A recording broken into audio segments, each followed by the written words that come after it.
morning po sa lahat. It's our day 3 dito po sa West Kelowna, Vancouver, British Columbia. So, kagigising lang ho namin lahat. It's already 8 something I think. Past 8 in the morning, Monday.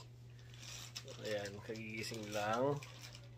Si Janice ayan nandun sa crib ng kanyang anak. Hindi, pinapalitan po kasi yung baby ng diaper. So, then si Wenny, nag-iihaw na siya. Tingnan natin si Wenny. Bisitahin natin. Hala, hindi ko mabuksan. Hindi ko siya mabuksan.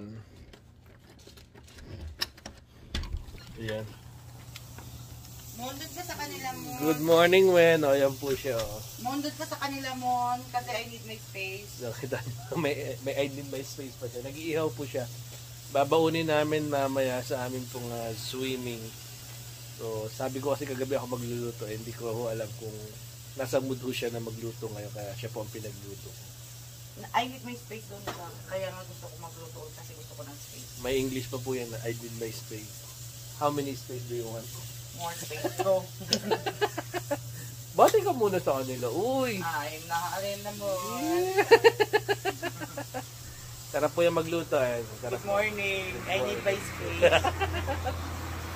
Ayan. Ang labas ho namin is kalsada na siya. Highway kumbaga. Masarap. Ayan, may nagbabike pa. Ayan. And then yun, yung tough na yun, pwede kang mag-walking even kasama mo yung dog, pwede kang pwede kayo mag-walk doon every morning or sa evening kasi until 10 o'clock naman ng gabi, maliwanag pa dito. So yan po muna mga kapatid, mamaya po itutuloy po natin yung ating pag-vlog. Ang schedule po namin today is mag-swimming lang yata, kung di ako nagkakamali.